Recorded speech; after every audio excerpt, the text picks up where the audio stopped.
Welcome to Relationship Mastery, a podcast for those who want to learn how to master the art of creating happy, healthy, and loving relationships. Please join me, Adey-Jones, and my co-host, Barry Selby, each Tuesday at 1 p.m. Pacific for a lively and informative conversation on everything to do with relationships.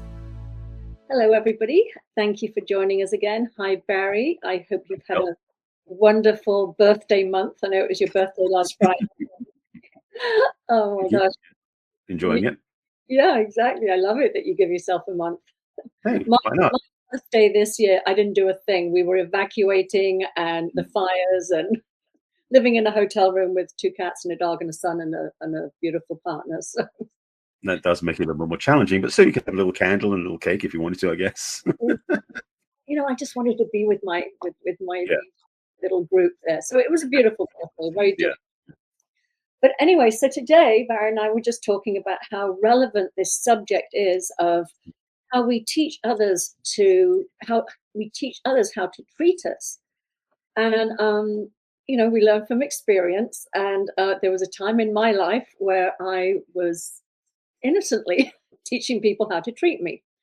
And I say innocently because obviously, if I'd known what I was doing, I wouldn't be doing it. But looking back, I see that I compromised myself in a situation. I stayed in an emotionally abusive situation because I told myself I had to.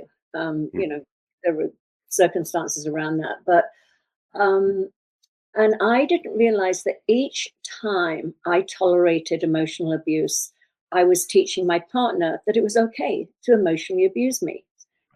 And I just couldn't see that. I just kept thinking that he would see the light and he would realize that his behavior was toxic and very bad on many levels. But it doesn't. What it does is when we allow somebody to abuse us, and we don't hold our boundaries, speak up, communicate clearly what is happening and how we're feeling, we're giving them a pass. And it's not that the abuse even stays the same, it actually gets worse. Yeah. And that's the piece I want to talk about is what we do is we minimize like maybe there's a little bit of gaslighting or something like that going on, and we minimize it and say it's okay, I'm not going to react, it's not it's not worth it. But every time we don't react, we're giving them permission, and they ramp up and they ramp up. So it doesn't just stay the same. So it's like you can't say, well, I'm just tolerating this as it's fine. Are you really going to tolerate it when it crosses over into physical abuse?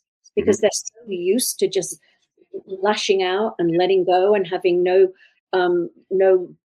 internal guidelines or boundaries or guardrails. Rather, they feel that they are entitled to just unleash on you.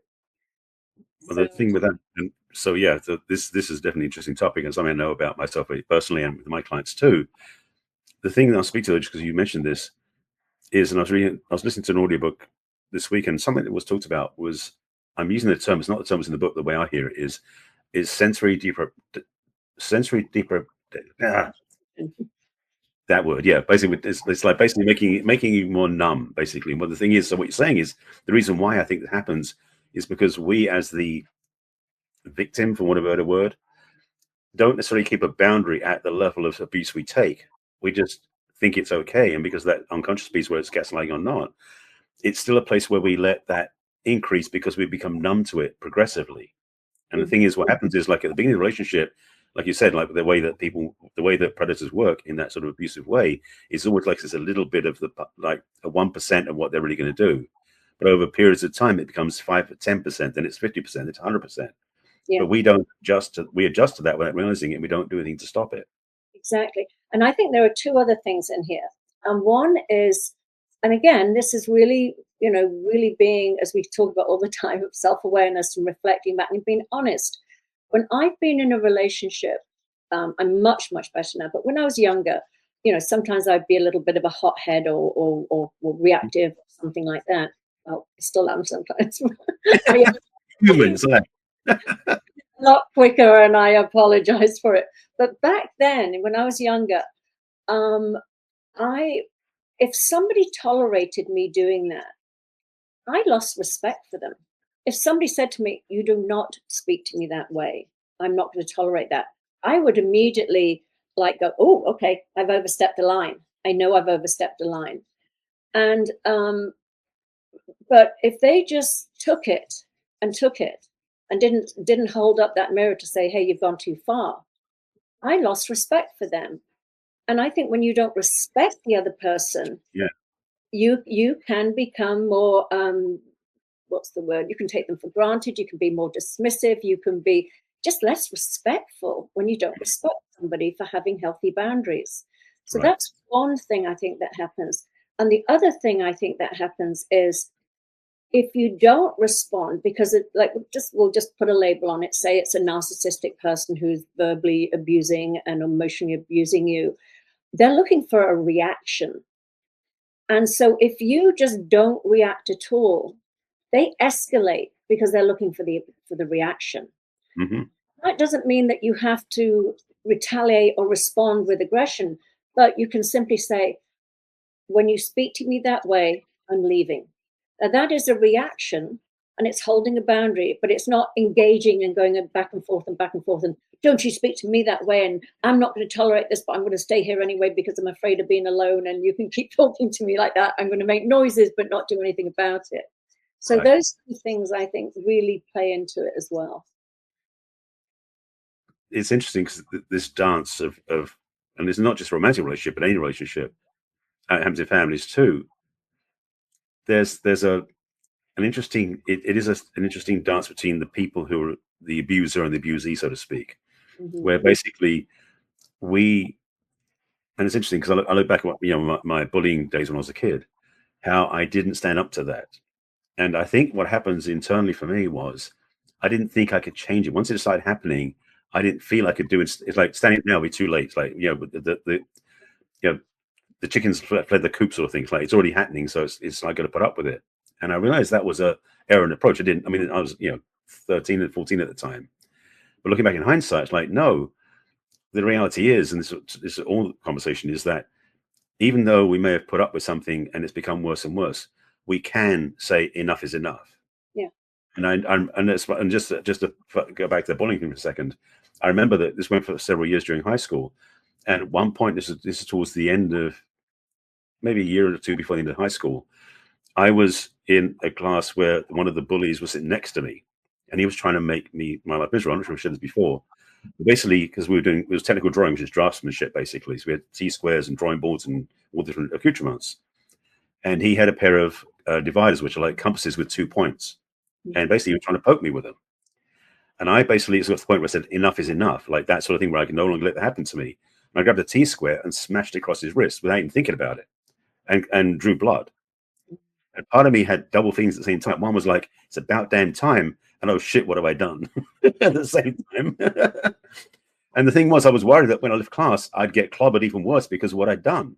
Hmm. But the funny thing was, because that was all internal, because nothing outside had been said about it. But what happened after that, nothing happened. Yeah. So Yeah. one of these things I want to say is that we can sometimes, it's like, don't be afraid to stand up for yourself, even if it's after a few things have happened. You do have the right, the power and authority to do so. Yeah, 100%.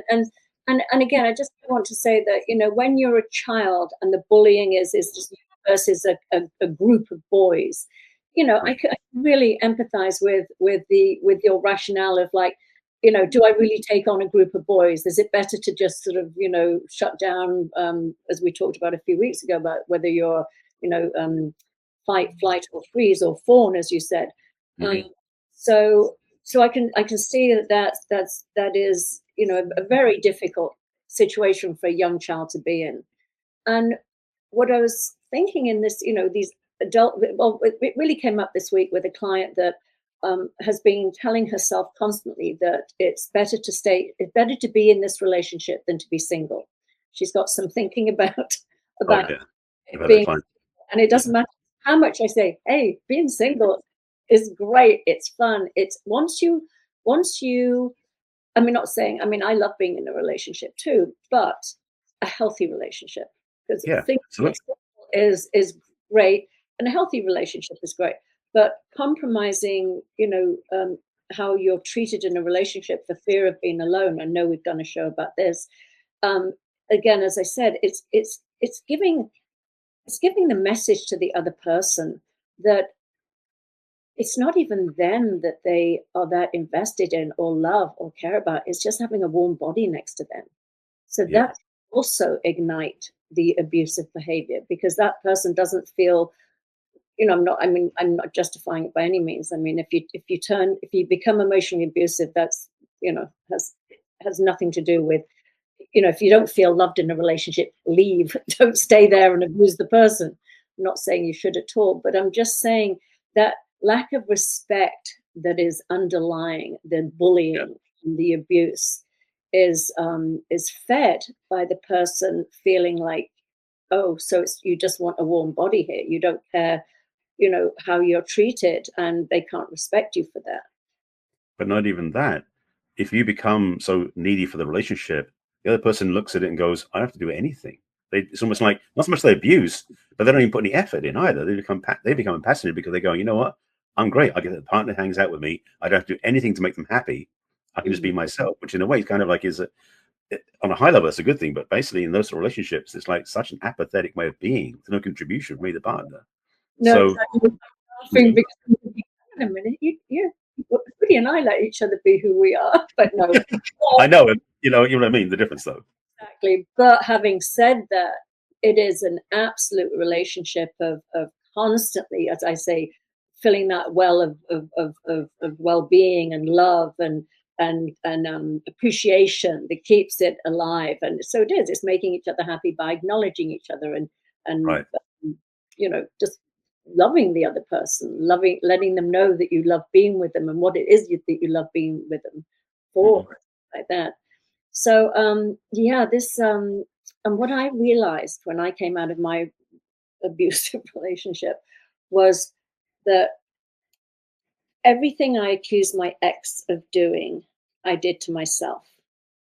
Like, if I accused them of abusing me, it's like, well, hang on a minute, I abused me because I allowed myself to stay in that relationship. So Yeah. you didn't abuse me any more than I abused myself. And then, the same thing, the lack of respect. Well, clearly I didn't respect myself. So it was a wonderful mirror.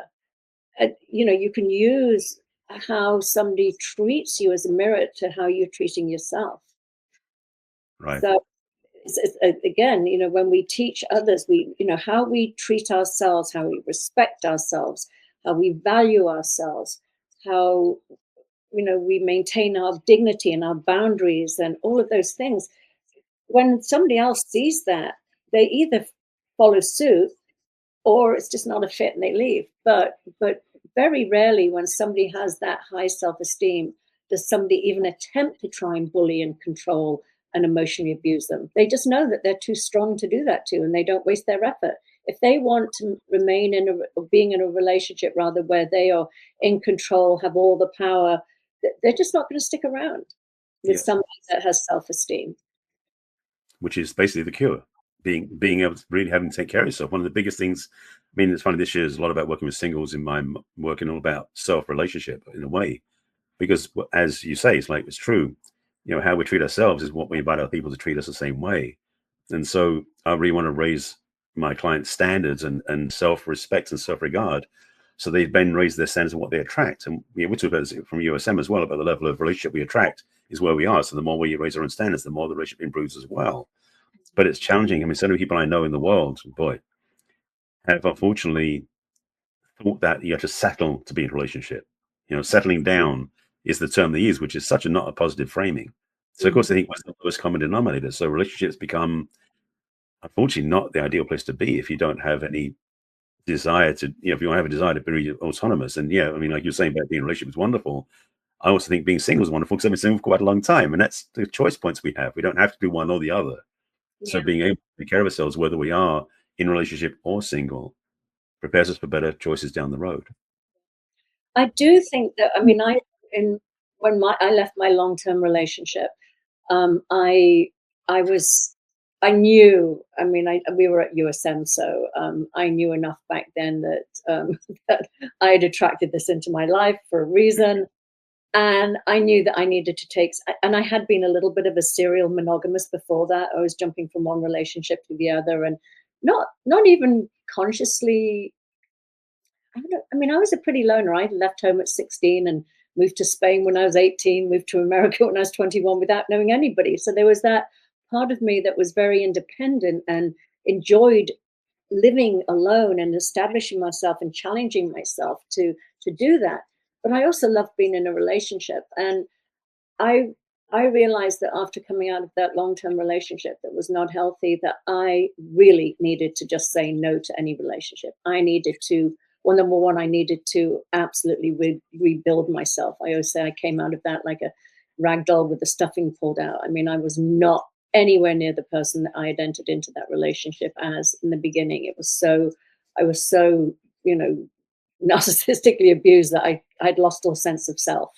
So I took a year to just really work on myself, and I thought I'd done it. I was like, okay. And then the next two relationships I had after that quickly, because I knew the first one was like, oh my God, I'm doing the same thing again. It's the same type of person I'm attracted to. So I stopped that one, took a few more months off, thought, okay, ready to go out again. Same thing happened. I'm like, I keep getting attracted to the same type. So, but and I left that one.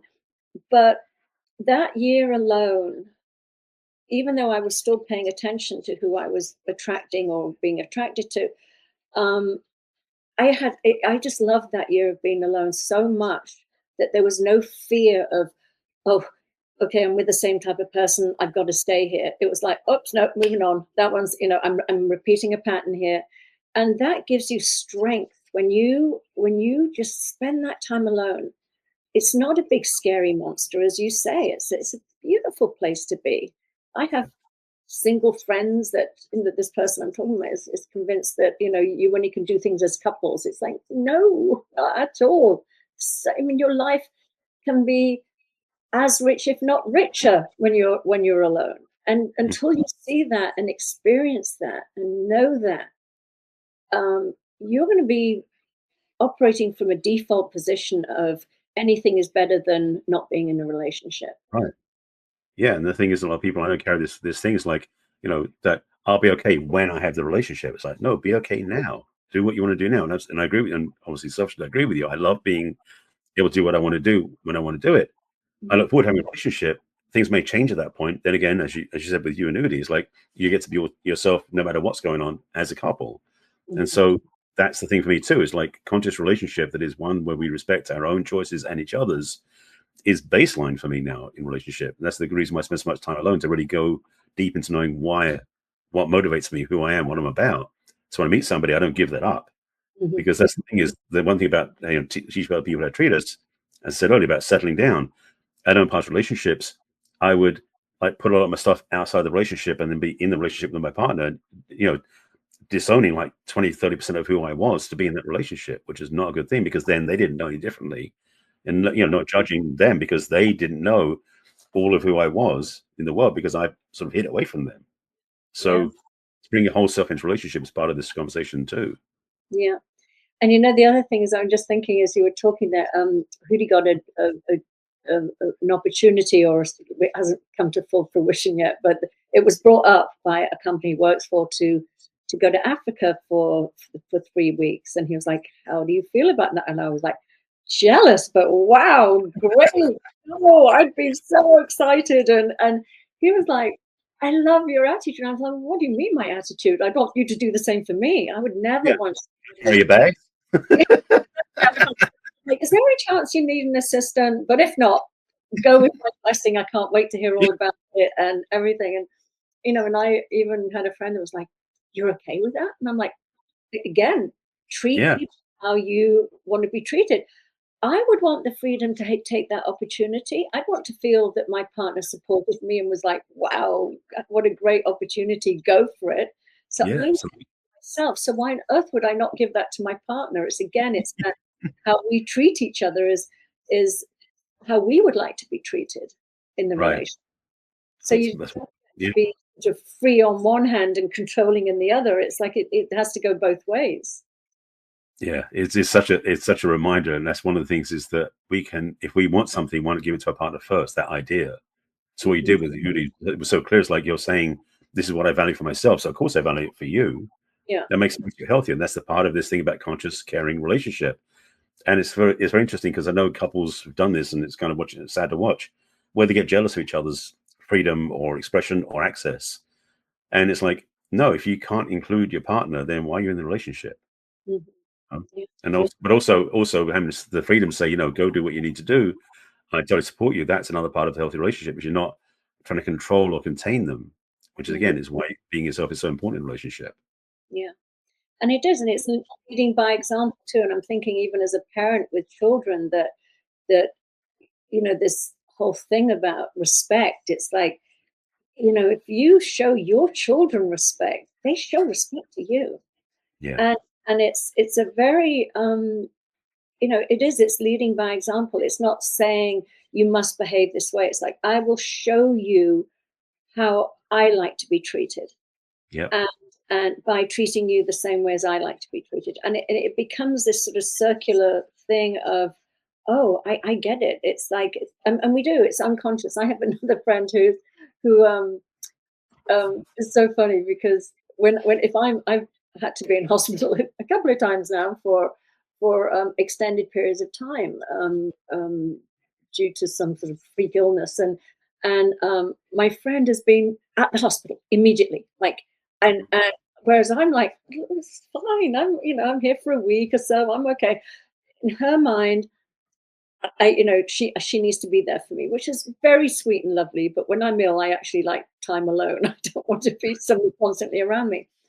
But what I realized is when she was ill, I got it. I was like, oh, she was telling me by being there for me in a hospital what she would need if she was in hospital.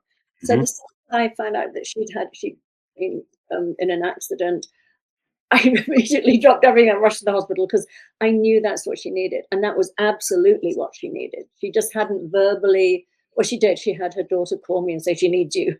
But it was very clear to me because she had demonstrated, she had shown me, even if I wanted it or not, what Right. she, what she would have liked. So it was very easy for me to get it and go, oh, Mhm. you know, this is how, and again, it wasn't conscious, I think, on her part to sort of be there for me. It was just, well, this is what you do for each other, sort of thing. Mhm. I love it. And this thing is, it is such a, it's like, if we take time to stop and just look at how we treat other people, we get to see, get a sense of why we get people to treat us the way they do, because we've told them, not Mm, by words necessarily, just by actions. So the simple thing is, if you want to have people treat you better, treat them better. yeah, It's at that level. But yeah, that's probably the simplest answer to the whole thing, is that because we oftentimes expect it from other people without any level of communication, demonstration, or reciprocal arrangement, so they don't know how to treat us, and they may use some default that isn't what we want. So if we set up the standard up front first, then we can ideally start attracting people who meet us at that level and treat us the same way. yeah. Yeah. It's so funny. I'm thinking back again when you were saying that, and about my interaction with my children, um, and occasionally, I think I mentioned it a few weeks ago when my son had said something to me that hurt my feelings in front of somebody, and when I genuinely, it was just like, wow, where did that come from? I've never done that to you. As a small child, if there was something going on, I was always like, I need you in the kitchen, I need you in the bedroom, and I would say, what you're doing right now is not acceptable, whatever. But I would never shame or embarrass them in front of their friends, and that definitely comes as a result of my childhood, because I felt that my mother was very good at shaming publicly, and Right. it's awful. It's an awful feeling to experience.